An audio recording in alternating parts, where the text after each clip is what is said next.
Hi viewers, MS Excel it's so easy to learn എന്ന video സീരീസിൻ്റെ രണ്ടാം ഭാഗത്തിലേക്ക് എല്ലാവർക്കും സ്വാഗതം. കഴിഞ്ഞ ഭാഗത്തിൽ ഞാൻ പറഞ്ഞിരുന്നു നമ്മൾ റിയൽ ടൈം എക്സാമ്പിൾസ് ചെയ്തുകൊണ്ടായിരിക്കും എക്സൽ പഠിക്കുക, അതായത് മുന്നോട്ട് പോവുക എന്ന്. പക്ഷേ അതിലൊരു ചെറിയ മാറ്റം വരുത്തേണ്ടിയിരിക്കുന്നു. കാരണം എക്സൽ പഠിച്ചിട്ടില്ലാത്ത ബിഗിനേഴ്സ് കുറേ പേർ ഈ വീഡിയോ വാച്ച് ചെയ്യുന്നുണ്ട്. അവർ ചില സംശയങ്ങൾ ചോദിച്ചിട്ടുണ്ടായിരുന്നു. അപ്പോൾ അവർക്ക് കൂടി മനസ്സിലാകണമെങ്കിൽ കുറച്ച് ബേസിക് ആയിട്ടുള്ള കാര്യങ്ങൾ ആദ്യം ഒന്ന് എക്സ്പ്ലെയിൻ ചെയ്യേണ്ടിയിരിക്കുന്നു. അത് ഒന്ന് രണ്ട് പാർട്ടായിട്ട് ആ കാര്യങ്ങൾ പറഞ്ഞതിന് ശേഷം എക്സാമ്പിൾസ് ചെയ്തു പോകുന്നതായിരിക്കും നല്ലതെന്ന് തോന്നുന്നു. കാരണം നമ്മൾ ആദ്യമേ എക്സാമ്പിൾസ് ചെയ്തു പോയി കഴിഞ്ഞാൽ അത് എക്സൽ അറിയാവുന്നവർക്ക് ഒരുപക്ഷെ എളുപ്പം മനസ്സിലാക്കി എടുക്കാൻ കഴിയും. പക്ഷേ അതിൻ്റെ ഇടയിൽ കൂടി ഈ ബിഗിനേഴ്സിനെ കൂടെ ഉദ്ദേശിച്ച് അവർക്ക് മനസ്സിലാകുന്ന രീതിയിൽ ഓരോ ഫങ്ഷൻസും എക്സ്പ്ലെയിൻ ചെയ്തു പോയാൽ ഈ എക്സൽ അറിയാവുന്നവർക്ക് അത് കുറച്ച് ബോറടിക്കുന്ന ഒരു രീതിയായി പോകും. അതുകൊണ്ട് ആദ്യം ഫണ്ടമെൻ്റലായി കുറച്ച് കാര്യങ്ങൾ എക്സലിനെ കുറിച്ച്, എക്സൽ യൂസ് ചെയ്യുന്നത്, അതിൽ എന്തൊക്കെയാണ് ഡേറ്റ ടൈപ്പ്, എങ്ങനെയാണ് ഫോമുല യൂസ് ചെയ്യുന്നത്, ഫങ്ഷൻസ് എന്നാൽ എന്താണ്, ഇങ്ങനെയുള്ള കുറേ കാര്യങ്ങളും ഫോമാറ്റിംഗ് റൂൾസും, ഇങ്ങനെ കുറേ ജനറലായിട്ടുള്ള കുറേ കാര്യങ്ങൾ പറഞ്ഞതിന് ശേഷം എക്സസൈസ് ചെയ്ത് തുടങ്ങുന്നതായിരിക്കും നല്ലത്. അങ്ങനെ ചെയ്യുമ്പോൾ എക്സൽ ഒരുവിധം അറിയാവുന്നവർക്ക് വേണമെങ്കിൽ ഈ ഭാഗങ്ങൾ ഒഴിവാക്കുകയും ചെയ്യാം. ബിഗിനേഴ്സിന് ഈ ഭാഗങ്ങൾ, ഈ വരുന്ന ഇൻട്രൊഡക്ഷനിൽ വരുന്ന ഭാഗങ്ങൾ മാക്സിമം പ്രയോജനപ്പെടുത്താനും സാധിക്കും. അതുകൊണ്ട് അടുത്ത ഒന്ന് രണ്ട് പാർട്ട് വീഡിയോസ് ഇങ്ങനെ ഈ രീതിയിലുള്ള ബേസിക് ആയിട്ടുള്ള കുറച്ച് കാര്യങ്ങളായിരിക്കും എക്സ്പ്ലെയിൻ ചെയ്യുന്നത്. അതിനുശേഷം നമ്മൾ ഡയറക്റ്റ് ആയിട്ട് എക്സസൈസ് ചെയ്ത് പോകും. അപ്പോൾ ആ എക്സസൈസ് ചെയ്യുമ്പോൾ എനിക്ക് ഓരോ ഫങ്ഷൻസും വീണ്ടും വീണ്ടും എക്സ്പ്ലെയിൻ ചെയ്യേണ്ടതായിട്ടുള്ള ഒരു അവസരവും ഒഴിവാക്കാൻ പറ്റും. അപ്പോൾ അതുകൊണ്ടുള്ള പ്രയോജനം, ഈ എക്സൽ ഒരുവിധം പഠിച്ചിട്ടുള്ളവർക്ക് കുറച്ചുകൂടി അവരുടെ നോളജ് കുറച്ചുകൂടി അഡ്വാൻസ് ആയിട്ട് പോകാനും സാധിക്കും. അവർക്കും കൂടി ഈ ഒരു വീഡിയോ സീരീസ് ഫോളോ ചെയ്യാൻ സാധിക്കും. അതുകൊണ്ട് ആ രീതിയായിരിക്കും ഫോളോ ചെയ്യുന്നത്. ഇനി നമ്മൾ എങ്ങനെയാണ് ഡേറ്റ എൻട്രി ചെയ്യുന്നത്, എന്തൊക്കെയാണ് അതിൻ്റെ ഫണ്ടമെന്റൽസ് ആയിട്ടുള്ള കുറച്ച് കാര്യങ്ങളെക്കുറിച്ച് പറയാം. ഇന്ന് ഈ ഒരു പാർട്ടിൽ എക്സലിൽ എൻ്റർ ചെയ്യുന്ന ഡിഫറൻറ്റ് ഡേറ്റ ടൈപ്സിനെ കുറിച്ചാണ് പറയാൻ പോകുന്നത്. അതിനു മുമ്പ് ഞാൻ സാധാരണ ഒരു എക്സൽ എന്തെങ്കിലും വർക്ക് സ്റ്റാർട്ട് ചെയ്യുമ്പോൾ തുടക്കത്തിൽ കൊടുക്കുന്ന ഒരു 2 കമാൻഡ് ഉണ്ട്. ഒരു പ്രിലിമിനറി ആയിട്ട് കൊടുക്കുന്ന ഒരു കമാൻഡ് ഉണ്ട്. അത് ജസ്റ്റ് ഒരു ഫോമാറ്റിംഗ് കമാൻഡാണ്. അതെന്താണെന്ന് പറയാം. അത് പറഞ്ഞതിന് ശേഷം ഡേറ്റ ടൈപ്പിനെ കുറിച്ച് പറയാം. ഇവിടെ ഞാൻ മൈക്രോസോഫ്റ്റ് എക്സൽ എന്ന് എഴുതുന്നു. എക്സൽ എന്ന് എഴുതി. ഇത് എഴുതിയപ്പോൾ ഞാൻ എഴുതിയിരിക്കുന്നത് ഇത് I5 എന്ന കോളത്തിലാണ്, I5 എന്ന അഡ്രസ്സിലാണ്. I5 ഇവിടെ I5ൽ മൈക്രോസോഫ്റ്റ് എക്സൽ എന്ന് എഴുതിയിട്ടുണ്ട്. പക്ഷേ ഈ എഴുതിയ ഒരു ടെക്സ്റ്റ് അടുത്ത ഒരു കോളത്തിലേക്ക് പോയിട്ടുള്ളതായിട്ട് തോന്നുന്നുണ്ട്. പക്ഷേ യഥാർത്ഥത്തിൽ അടുത്ത കോളത്തിൽ യാതൊരു ബന്ധമില്ല. അവിടെ പ്രസ് ചെയ്ത് കഴിഞ്ഞാൽ അവിടെ ബ്ലാങ്ക് ആണ്. ഈ കാണുന്നതാണ് ഫോമുല ബാർ. ഇവിടെയാണ് നമ്മൾ ഏതെങ്കിലും ടെക്സ്റ്റ് ഏത് സെല്ലിൽ എന്തെങ്കിലും എഴുതിയാൽ അത് എന്താണെന്നുള്ള അതിൻ്റെ കണ്ടന്റ് ആയിരിക്കും ഇവിടെ കാണിക്കുന്നത്. ഇത് അതിൻ്റെ അഡ്രസ്സ്, ഏത് ലൊക്കേഷനിലാണ് എഴുതിയിരിക്കുന്നത്, എന്താണ് എഴുതിയിരിക്കുന്നത്, ഇതിനെ ഫോമുല ബാർ എന്ന് പറയും. അപ്പോൾ ഞാനിവിടെ മൈക്രോസോഫ്റ്റ് എക്സൽ എന്ന് എഴുതിയതിന് ശേഷം ഇതിൻ്റെ വിഡ്ത്ത് കൂട്ടണമെന്നുണ്ടെങ്കിൽ മൗസ് പിടിച്ചുകൊണ്ട് ഇങ്ങനെ ഡ്രാഗ് ചെയ്യാം. ഇങ്ങനെ അതിൻ്റെ വിഡ്ത്ത് കൂട്ടാം. അല്ലെങ്കിൽ അതിൻ്റെ ആ ഒരു ടെക്സ്റ്റിനോടൊപ്പം വലിപ്പം കൂട്ടണമെന്നുണ്ടെങ്കിൽ ഇവിടെ നിന്ന് ഡബിൾ ക്ലിക്ക് ചെയ്താൽ മതി. അപ്പോൾ അത് കറക്റ്റ് ആ ഒരു ടെക്സ്റ്റിൻ്റെ വലിപ്പത്തിൽ അതിൻ്റെ വിഡ്ത്ത് അഡ്ജസ്റ്റ് ചെയ്യാം. ഇങ്ങനെ പോകുന്ന ലൈൻസിനെ റോസ് എന്നും ഇങ്ങനെ മുകളിൽ നിന്നും താഴോട്ട് വരുന്ന കോളം എന്ന് പറയും. അപ്പോൾ ഇവിടെ ഞാൻ ഇതിനെ ഒന്ന് കുറച്ച് താഴോട്ട് താഴ്ത്തി വയ്ക്കാം. ഇപ്പോൾ ഈ ഒരു സെല്ലിൽ നോക്കിക്കഴിഞ്ഞാൽ നമുക്കൊരു കാര്യം മനസ്സിലാവും. ടെക്സ്റ്റ് താഴെയാണ് ഇരിക്കുന്നത്, ഏറ്റവും താഴെ. അതായത് ഇതിനെയാണ് വെർട്ടിക്കൽ അലൈൻമെന്റ് എന്ന് പറയുന്നത്. വെർട്ടിക്കൽ അലൈൻമെന്റ് ഇപ്പോൾ ബോട്ടമാണ്. ഇവിടെ കണ്ടാൽ അറിയാം, ഇത് ഹൈലൈറ്റ് ചെയ്തിരിക്കുന്നത് യെല്ലോ കളർ. അതായത് എക്സലിന്റെ ഡീഫോൾട്ട് വെർട്ടിക്കൽ അലൈൻമെന്റ് ബോട്ടമാണ്. അതിനെ വേണമെങ്കിൽ നമുക്ക് സെന്റർ ആക്കണമെങ്കിൽ ഇത് മൗസ് ഉപയോഗിച്ചാണെങ്കിൽ ഇതിൽ ക്ലിക്ക് ചെയ്താൽ മതി, അത് സെന്ററായി. ഇത് പ്രസ് ചെയ്ത് കഴിഞ്ഞാൽ ടോപ്പ് ആവും. അപ്പോൾ വെർട്ടിക്കൽ അലൈൻമെന്റ് 3 രീതിയിൽ അറിയപ്പെടും. ടോപ്പ്, മിഡിൽ എന്നാണ് ഇതിന് സാധാരണ പറയുന്നത്. Middle, top, middle, bottom. സാധാരണ എപ്പോഴും ഡീഫോൾട്ട് ബോട്ടം ആയതുകൊണ്ട് പ്രത്യേകിച്ച് കുഴപ്പമൊന്നും ഇല്ലെങ്കിലും നമ്മൾ എന്തെങ്കിലും പ്രിന്റ് എടുക്കുമ്പോൾ താഴെ ഈ ലൈൻസ് ഒക്കെ കൂടെ വരയ്ക്കുകയാണെങ്കിൽ ഈ ഒരു ബോട്ടം അലൈൻമെന്റ് അല്പം ഭംഗിക്കുറവ് തോന്നും. എപ്പോഴും മിഡിലിൽ നിൽക്കുന്നതായിരിക്കും നല്ലത്, അതായത് ഈ ഒരു പൊസിഷനിലായിരിക്കും നല്ലത്. ഇനി ഹൊറിസോണ്ടൽ അലൈൻമെന്റ് പറയാം. ഹൊറിസോണ്ടൽ അലൈൻമെന്റ് എന്ന് പറഞ്ഞു കഴിഞ്ഞാൽ എക്സലിൽ ടൈപ്പ് ചെയ്യുന്ന ടെക്സ്റ്റ് എപ്പോഴും ലെഫ്റ്റ് അലൈൻഡ് ആയിരിക്കും. ഇനി ഇത് വേണമെങ്കിൽ മിഡിൽ ആക്കാം, ഇത് റൈറ്റ് ആക്കാം. അപ്പോൾ ഇതിനെ ഹൊറിസോണ്ടൽ അലൈൻമെന്റ് എന്ന് പറയും. എക്സൽ തുടങ്ങുമ്പോൾ ഞാൻ പറഞ്ഞു ഞാനൊരു 2 കമാൻഡ് യൂസ് ചെയ്യുമെന്ന് പറഞ്ഞു. എന്താണ് ചെയ്യുന്നത് ചോദിച്ചാൽ, ഞാൻ ഈ എക്സലിലെ എല്ലാ ഭാഗത്തും ഏത് ടെക്സ്റ്റ് ടൈപ്പ് ചെയ്താലും അലൈൻമെന്റ് മിഡിൽ ആയിരിക്കണം. എന്ത് ടൈപ്പ് ചെയ്താലും, ഞാനിപ്പോൾ ഇവിടെ ഒരു നമ്പർ ടൈപ്പ് ചെയ്യാം. ഇത് ഇപ്പോൾ ഇരിക്കുന്നത് ബോട്ടം അലൈൻമെന്റ് ആണ്. ഇതിനെ എനിക്ക് മിഡിൽ ആക്കണമെങ്കിൽ ഇവിടെ ക്ലിക്ക് ചെയ്താൽ മതി. ഇങ്ങനെ ഓരോ സെല്ലിലും ഇങ്ങനെ ക്ലിക്ക് ചെയ്തുകൊണ്ടിരിക്കുന്ന പ്രയാസമാണ്. എന്തെങ്കിലും ഒരു വർക്ക് തുടങ്ങുന്നതിന് മുമ്പ് ഈ ഷീറ്റിലുള്ള എല്ലാ ടെക്സ്റ്റും വെർട്ടിക്കൽ അലൈൻമെന്റ് സെന്റർ ആക്കി വെക്കണം. ഇനി അതിന് ഞാൻ ചെയ്യേണ്ടത്, ആദ്യമായി ഈ വർക്ക്ഷീറ്റ് ഫുള്ളായിട്ട് സെലക്ട് ചെയ്യാനുള്ള ഒരു കമാൻഡാണ് നമ്മൾ പഠിക്കുന്നത്. അത് ഒന്നുകിൽ മൗസ് ഉപയോഗിച്ച് ഇവിടെ ക്ലിക്ക് ചെയ്യാം, കഴിയുന്നത് മൗസ് ഉപയോഗിക്കാതിരിക്കാൻ ശ്രദ്ധിക്കുക, കീബോർഡ് ഉപയോഗിച്ച് ശീലിക്കണം, എങ്കിൽ മാത്രമേ സ്പീഡ് കിട്ടുകയുള്ളൂ. ഇതിൽ ഈ കോളത്തിൽ ക്ലിക്ക് ചെയ്ത് കഴിഞ്ഞാൽ ഈ എൻറ്റയർ വർക്ക്ഷീറ്റ് സെലക്റ്റഡ് ആണ്. അതല്ല എന്നുണ്ടെങ്കിൽ കൺട്രോൾ എ പ്രസ് ചെയ്താൽ മതി. കൺട്രോൾ പ്രസ് ചെയ്തുകൊണ്ട് എ പ്രസ് ചെയ്യുമ്പോൾ ഫുൾ ഏരിയ സെലക്ട് ആയി കഴിഞ്ഞു. വേറെ ഏതെങ്കിലും കീ പ്രസ് ചെയ്ത് കഴിഞ്ഞാൽ അത് റിലീസ് ആവും. അപ്പോൾ കൺട്രോൾ എ പ്രസ് ചെയ്തതിന് ശേഷം പുതിയ ഒരു കീബോർഡ് കമാൻഡ് പഠിച്ചു, control A, select the entire sheet എന്നുള്ളതിന് കൺട്രോൾ എ കൊടുത്തു. അതിനുശേഷം ഞാൻ പറഞ്ഞു അത് മിഡിലാണ്, നമ്മുടെ വെർട്ടിക്കൽ അലൈൻമെന്റ് മിഡിലാകണം. അങ്ങനെയാണെങ്കിൽ ആൾട്ട് HAM എന്ന് കൊടുത്തു കഴിഞ്ഞാൽ ഇവിടെ ശ്രദ്ധിച്ചാൽ മനസ്സിലായി ഇത് മിഡിലോട്ട് മാറി. Alt HAM. ഇനി ഞാൻ ഇവിടെ എന്ത് ടൈപ്പ് ചെയ്താലും അത് മിഡിലായിരിക്കും ഇരിക്കുന്നത്.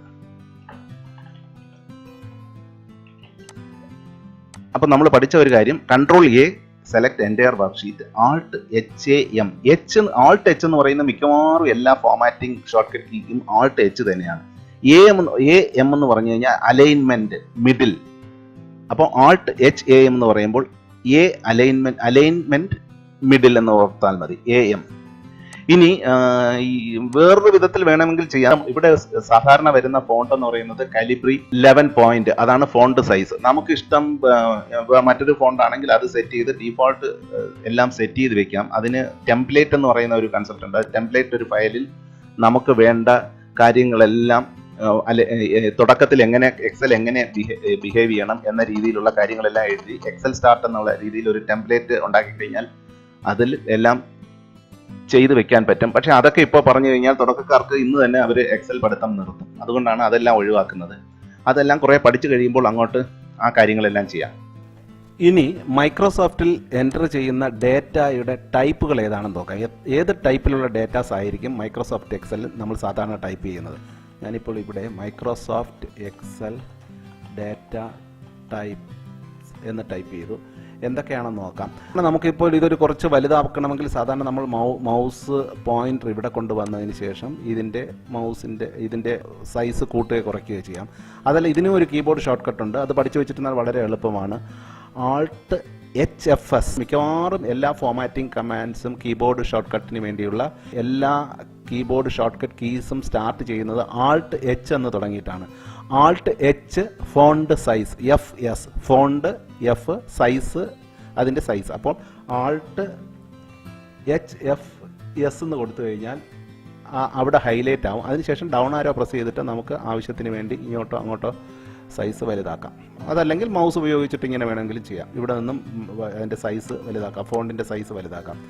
ഇനി ഡേറ്റ ടൈപ്സ് എന്ന് പറയുന്നത് സാധാരണ നമ്മൾ ടൈപ്പ് ചെയ്യുന്ന ലേബൽസ് എന്ന് പറയും, അല്ലെങ്കിൽ ആൽഫ ന്യൂമറിക്. അതായത് ടെക്സ്റ്റിനെയാണ് ലേബൽസ് എന്ന് പറയുന്നത്. മൈക്രോസോഫ്റ്റ് എക്സലിൽ ടെക്സ്റ്റ് ടൈപ്പ് ചെയ്യുന്നതിന് ലേബൽ എന്ന് പറയും. For example January, first quarter, section 1, ഇങ്ങനെ ടൈപ്പ് ചെയ്യുന്നതിനാണ് ലേബൽസ് എന്ന് പറയുന്നത്. ഇതൊരു ടൈപ്പ് ഡേറ്റ ടൈപ്പാണ്. ഇനി രണ്ടാമത്തത് നമ്പേഴ്സ് അല്ലെങ്കിൽ ന്യൂമറിക് എന്ന് പറയാം. ന്യൂമറിക് എന്ന് പറയുമ്പോൾ ഇപ്പോൾ 1200, 500, 75.75 അല്ലെങ്കിൽ 1,200 ഈ രീതിയിലെല്ലാം ടൈപ്പ് ചെയ്യാം. ഇതിനെ നമ്പർ ഫോമാറ്റ്, നമ്പേഴ്സ് എന്ന് പറയും. അപ്പോൾ രണ്ട് ടൈപ്പായി ഇപ്പോൾ, ലേബലും നമ്പറും. ഇത് രണ്ടും തമ്മിലുള്ള ഒരു വ്യത്യാസം എന്തെന്ന് ചോദിച്ചാൽ, എപ്പോഴും ലേബൽസ് എക്സൽ ലെഫ്റ്റ് അലൈൻഡ് ആയിട്ടായിരിക്കും എഴുതുന്നത്, നമ്പേഴ്സ് എപ്പോഴും റൈറ്റ് അലൈൻഡ് ആയിരിക്കും. ഞാനിപ്പോൾ ഇവിടെ ഒരു ഇയർ 1999 എന്ന് ടൈപ്പ് ചെയ്തു. ഇപ്പോൾ റൈറ്റ് അലൈൻഡ് ആണ്. ഇത് ന്യൂമറിക് ആയിട്ടാണ് കൺസിഡർ ചെയ്യുന്നത്. പക്ഷേ അതിന് പകരം ഞാൻ ഇവിടെ ഒരു സിംഗിൾ കോഡ്സ്, അതായത് എൻ്റർ കീയുടെ തൊട്ടടുത്തിരിക്കുന്ന ഒരു കീയാണ് സിംഗിൾ കോഡ്സ് കൊടുത്തിട്ട് 1999 എന്ന് കൊടുത്തു കഴിഞ്ഞാൽ ഇത് ശ്രദ്ധിച്ചാൽ മനസ്സിലായി, ഇത് ലെഫ്റ്റ് അലൈൻഡ് ആയി. ഇപ്പോൾ ഇത് നമ്പർ അല്ല, ടെക്സ്റ്റ് ആയിട്ടാണ് ഇത് കൺസിഡർ ചെയ്തിരിക്കുന്നത്. എക്സൽ ഇതിനെ ഒരു ടെക്സ്റ്റ് ആയിട്ടാണ് എടുത്തിരിക്കുന്നത്. ഇവിടെ ഒരു സിമ്പിൾ കാണുന്നുണ്ടല്ലോ, അതായത് അത് കാണിക്കുന്നത് the number in this cell is formatted as text or preceded by an apostrophe. അതായത് നമ്മൾ അറിയാതെ ചെയ്തതാണോ എന്നാണ് എക്സൽ ചോദിക്കുന്നത്. അതിനാണ് ഇവിടെ ഒന്ന് ക്ലിക്ക് ചെയ്ത് കഴിഞ്ഞാൽ പറയും നമ്പർ സ്റ്റോർഡ് ആസ് ടെക്സ്റ്റ്, അങ്ങനെയാണ് ചെയ്തിരിക്കുന്നത്. അതിനെ എന്ത് ചെയ്യണം? കൺവേർട്ട് ടു നമ്പർ ആക്കണമോ? Help on this error. ഇതൊരു എററായിട്ടാണ് എക്സൽ കൺസിഡർ ചെയ്തത്. അതല്ലെങ്കിൽ ഇഗ്നോർ ദിസ് എറർ, അങ്ങനെ ചെയ്യാം. ഞാനിപ്പോൾ കൺവേർട്ട് ടു നമ്പർ എന്ന് പറഞ്ഞു കഴിഞ്ഞാൽ അതിനെ കൺവേർട്ട് ചെയ്ത് വീണ്ടും നമ്പറാക്കി. അപ്പോൾ ഒരു ന്യൂമറിക് നമ്പറിനെ തന്നെ ടെക്സ്റ്റായിട്ട് ടൈപ്പ് ചെയ്യണമെങ്കിൽ ഒരു സിംഗിൾ കോഡ്സ് കൊടുത്തിട്ട് ടൈപ്പ് ചെയ്താൽ മതി. 2754 ഇത് ടെക്സ്റ്റായിട്ടാണ് കൺസിഡർ ചെയ്യുന്നത്. ഇനി മറ്റൊരു ഡേറ്റ ടൈപ്പ് എന്ന് പറയുന്നത് ഡേറ്റ്. എക്സലിൽ ഡേറ്റ് ടൈപ്പ് ചെയ്യുന്നത് ആദ്യം മന്ത്, രണ്ടാമത് ഡേ, മൂന്നാമത് ഇയർ, അതായത് MMDDYY എന്ന ഫോമാറ്റിലാണ്. അപ്പോൾ ഇന്നത്തെ ഡേറ്റ് ടൈപ്പ് ചെയ്യുകയാണെങ്കിൽ ഇപ്പോൾ 9 9-ാം മാസം 17-ാം തീയതി 2018 ഇങ്ങനെ ആയിരിക്കും ഡേറ്റ് എൻ്റർ ചെയ്യുന്നത്. ഇതിൻ്റെ ഫോമാറ്റ് MMDDYYY. ഞാനൊരു വേറൊരു എക്സാമ്പിൾ എഴുതാം. ഇപ്പോൾ ഇതാണെങ്കിൽ 13/05/2018. ഇതും ഞാനൊരു ഡേറ്റ് ആണ് എൻ്റർ ചെയ്യുന്നത്. ഞാൻ ഉദ്ദേശിച്ചത് മെയ് മാസം 13-ാം തീയതി 2018 എന്നാണ്. പക്ഷേ ഇതിവിടെ തെറ്റാണ്. കാരണം ഇതൊരു ഡേറ്റ് ഫോമാറ്റ് അല്ല, ഡേറ്റ് ആയിട്ട് കൺസിഡർ ചെയ്യാൻ പറ്റില്ല. കാരണം ആദ്യത്തെ മന്ത് എന്ന് പറയുന്നത് 13 വരാൻ പാടില്ല, അത് 12 മാത്രമേ വരാൻ പാടുള്ളൂ. അപ്പോൾ ഇങ്ങനെയുള്ള അവസരങ്ങളിൽ നമ്മൾ ചെയ്തത് ശരിയാണോ എന്നറിയാൻ വേണ്ടി, നമ്മൾ ഡേറ്റ് ടൈപ്പ് ചെയ്ത് ശരിയാണോ എന്നറിയാൻ വേണ്ടി എളുപ്പ വഴി കൺട്രോളും ഷിഫ്റ്റും ഹാഷും കൂടെ പ്രസ് ചെയ്താൽ മതി. ഹാഷ് എന്ന് പറയുന്നത് മുകളിലുള്ള ന്യൂമറിക് കീയിലെ മൂന്നാമത്തെ key. Control shift hash type ചെയ്യുമ്പോൾ അത് ഡേറ്റ് ഫോമാറ്റിലേക്ക് മാറും. ഇവിടെ ഞാൻ ഒന്ന് ടൈപ്പ് ചെയ്യാം. Control shift date hash press ചെയ്തപ്പോൾ അത് മാറിയില്ല. അപ്പോൾ അതിൽ നിന്ന് മനസ്സിലാക്കുക ഇതൊരു ഡേറ്റ് അല്ല, ഡേറ്റ് ഫോമാറ്റിലല്ല ഈ ഡേറ്റ ഇരിക്കുന്നത്. അതുകൊണ്ട് അതിനെ കറക്റ്റ് ചെയ്യേണ്ടി വരും. അത് കറക്റ്റ് ചെയ്യണമെങ്കിൽ ചെയ്യേണ്ടത് F2 പ്രസ് ചെയ്യുക. F2 ആണ് എപ്പോഴും എഡിറ്റ് കീ എന്ന് പറയുന്നത്. F2 പ്രസ് ചെയ്തിട്ട് ആരോ കീ ഉപയോഗിച്ചിട്ട് ഇവിടെ 05/13, അതായത് 5-ാം മാസം 13-ാം തീയതി 2018 ഈ രീതിയിൽ എഴുതാം. ഇനി ഇത് MMDDYY പലർക്കും ബുദ്ധിമുട്ട് തോന്നുകയാണ്. നമുക്ക് എപ്പോഴും തെറ്റാൻ ചാൻസ് ഉണ്ട്. അതിനെ DDMMYY എന്ന് വേണമെങ്കിൽ മാറ്റാം. അത് എക്സലുമായിട്ട് യാതൊരു ബന്ധവുമില്ല. അത് നമ്മുടെ ഓപ്പറേറ്റിംഗ് സിസ്റ്റമാണ് ഏത് ഫോമാറ്റാണ് നമ്മൾ യൂസ് ചെയ്യുന്നതെന്ന് തീരുമാനിക്കുന്നത്. അങ്ങനെ ഇതിൻ്റെ ഫോമാറ്റ് മാറ്റണമെന്നുണ്ടെങ്കിൽ, അതായത് എക്സലിലെ ഡേറ്റിൻ്റെ ഫോമാറ്റ് MMDDYYയിൽ നിന്നും DDMMYY എന്ന ഫോമാറ്റിലേക്ക് മാറ്റണമെങ്കിൽ നമ്മൾ ചെയ്യേണ്ടത് അതിൻ്റെ സിസ്റ്റത്തിൽ, ഓപ്പറേറ്റിംഗ് സിസ്റ്റത്തിൽ വന്ന് അവിടെ നിന്നും കൺട്രോൾ പാനലിൽ പോയി കൺട്രോൾ പാനൽ സെലക്ട് ചെയ്തു. അവിടെ ഞാനിപ്പോൾ ഇവിടെ ഉപയോഗിക്കുന്നത് Windows 7 ആണ്. അതിൽ ക്ലോക്ക് ലാംഗ്വേജ് ആൻഡ് റീജിയൻ ആ ഒരു ഓപ്ഷൻ സെലക്ട് ചെയ്യുക. അതിനകത്ത് നിന്നിട്ട് റീജിയൻ ആൻഡ് ലാംഗ്വേജസ് എന്നുള്ള ഓപ്ഷൻ സെലക്ട് ചെയ്യണം. അതിന് വന്നതിന് ശേഷം ഇവിടെ ശ്രദ്ധിച്ചാൽ മനസ്സിലാകും യുണൈറ്റഡ് സ്റ്റേറ്റ്സ് ആണ് ഡീഫോൾട്ടായിട്ട് ഇരിക്കുന്നത്. അതുകൊണ്ടാണ് അത് MMDDYY എന്ന ഫോമാറ്റിലിരിക്കുന്നത്. ഞാൻ ഇവിടെ ഫോമാറ്റ് മാറ്റിയിട്ട് യുണൈറ്റഡ് കിങ്ഡം, നമ്മുടെ ബ്രിട്ടീഷ് ഫോമാറ്റാണ്, അതിലേക്ക് മാറ്റുമ്പോൾ ഇത് ഓട്ടോമാറ്റിക്കായി DDMMYY എന്ന് മാറും. അതുപോലെ വേണമെങ്കിൽ ഇവിടെ അഡീഷണൽ സെറ്റിംഗ്സിൽ പോയിട്ട് ഇവിടെ വേണമെങ്കിൽ കുറേ കാര്യങ്ങൾ ചെയ്യാം.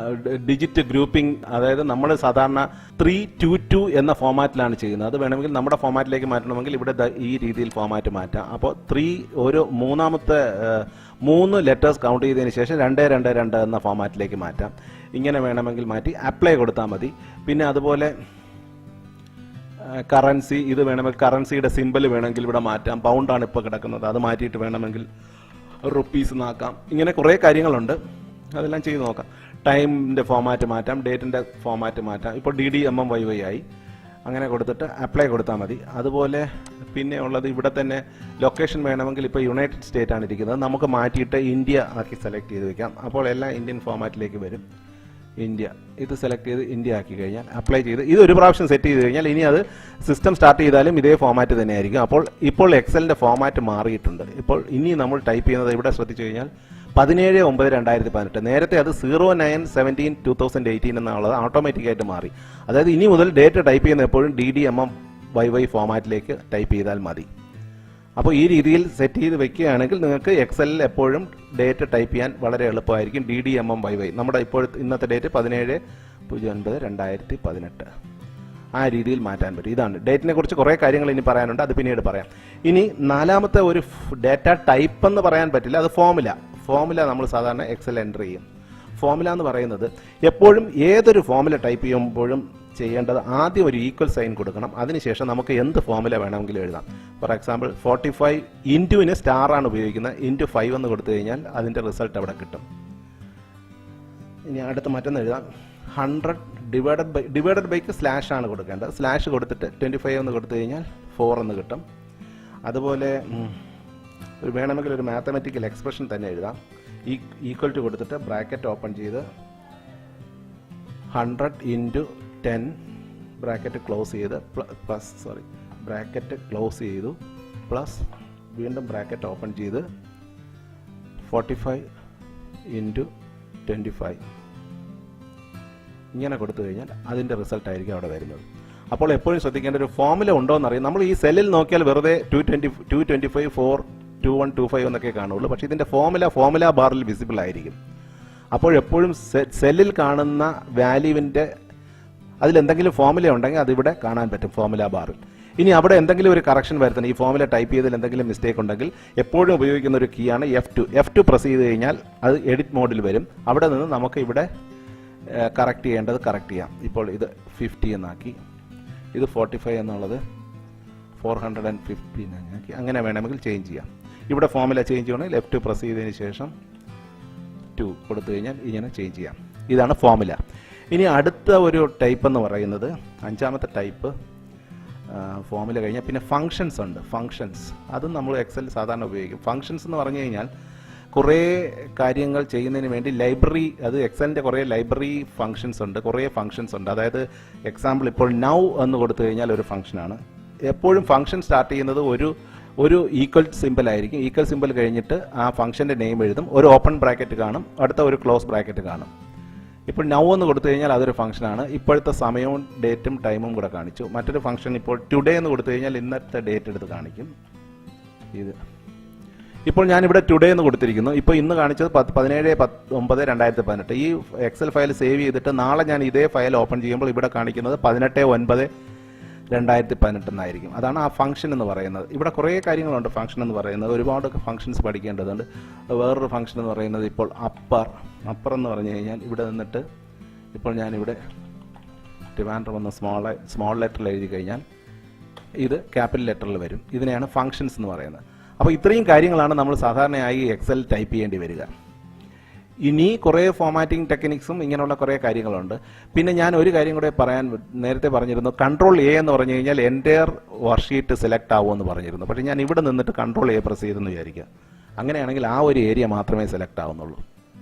ഞാൻ ഇവിടെ നിന്ന് കൺട്രോൾ എ പ്രസ് ചെയ്ത് കഴിഞ്ഞാൽ ആ ഒരു ഏരിയ മാത്രം സെലക്ട് ചെയ്ത്. ഇവിടെ ശ്രദ്ധിച്ചാൽ മനസ്സിലാകും, കൺട്രോൾ എ എന്ന് പ്രസ് ചെയ്യുമ്പോൾ എപ്പോഴും ബ്ലാങ്ക് സെല്ലിൽ നിന്നും മറ്റൊരു ഡേറ്റയും അടുത്തില്ലാത്തവരടുത്ത് നിന്ന് കൺട്രോൾ എ പ്രസ് ചെയ്താൽ മാത്രമേ അത് എൻ്റയർ ഷീറ്റ് സെലക്ട് ആവുകയുള്ളൂ. അല്ലെങ്കിൽ അവിടെ നിന്നിട്ട് ഇപ്പോൾ ഇത് പ്രസ് ചെയ്താൽ ഇതുമായിട്ട് റിലേറ്റ് ചെയ്തിരിക്കുന്ന ഏതൊക്കെ ഡേറ്റയുണ്ടോ അതുവരെ സെലക്ഷൻ വരും. ഇപ്പോൾ ഞാൻ ഇവിടുത്തെ ലൈൻ ഒന്ന് ഡിലീറ്റ് ചെയ്യാം. ഇനി ഇതും ഒന്ന് ഡിലീറ്റ് ചെയ്തു. ഇനി ഞാൻ ഇവിടെ നിന്ന് പ്രസ് ചെയ്ത് കഴിഞ്ഞാൽ കൺട്രോൾ എ പ്രസ് ചെയ്ത് കഴിഞ്ഞാൽ ഇവിടെ നിന്ന് തുടങ്ങി അതുമായിട്ട് അടുത്ത് കിടക്കുന്ന എല്ലാ ഡേറ്റയും സെലക്ട് ആവും.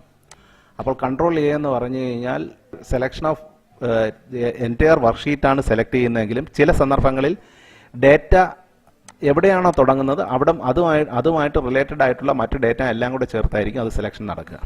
ഞാൻ ഈ ഒരു വീഡിയോ സീരീസിൽ പറയുന്ന ഷോർട്ട് കട്ട് കീസ് എല്ലാം നിങ്ങളൊരു വേറൊരു എക്സൽ വർക്ക്ഷീറ്റ് എടുത്തിട്ട് അവിടെ എവിടെയെങ്കിലും ഒരു കീബോർഡ് ഷോർട്ട് കട്ടും അതിൻ്റെ ഡിസ്ക്രിപ്ഷനും എഴുതി വെച്ചാൽ അത് നിങ്ങൾക്ക് വളരെ യൂസ്ഫുൾ ആയിരിക്കും. കാരണം എന്തെങ്കിലും കീബോർഡ് ഷോർട്ട് കട്ട് മറന്നു പോവുകയാണെങ്കിൽ ഉടനെ അവിടെ പോയി നോക്കി ചെയ്യാൻ സാധിക്കും. അതുകൊണ്ട് ഈ വീഡിയോയിൽ കൂടി പറഞ്ഞു പോകുന്ന കീബോർഡ് ഷോർട്ട് കട്ട്സ് എല്ലാം പ്രത്യേകം ഒരു ഷീറ്റിൽ എൻ്റർ ചെയ്ത് വെക്കാൻ ശ്രമിക്കുക. ഇനി അടുത്ത പാർട്ടിലും ഇതുപോലെ തന്നെ കുറേ ഫണ്ടമെൻ്റൽ ആയിട്ടുള്ള കുറച്ച് കാര്യങ്ങൾ പറയാനുണ്ട്. അത് പറഞ്ഞതിന് ശേഷം മാത്രം നമുക്ക് ബാക്കി കാര്യങ്ങൾ മുന്നോട്ട് പോകാം. എന്തായാലും ഈ വീഡിയോ കണ്ടതിൽ പ്രത്യേകിച്ച് ബിഗിനേഴ്സിന് ഈ ഒരു പാർട്ട് ഉപയോഗപ്രദമാകും എന്ന് ഞാൻ വിശ്വസിക്കുന്നു. ഈ വീഡിയോ കണ്ട എല്ലാവർക്കും നന്ദി. അടുത്ത വീഡിയോ അപ്ലോഡ് ആകുന്നവരെ കാത്തിരിക്കുക.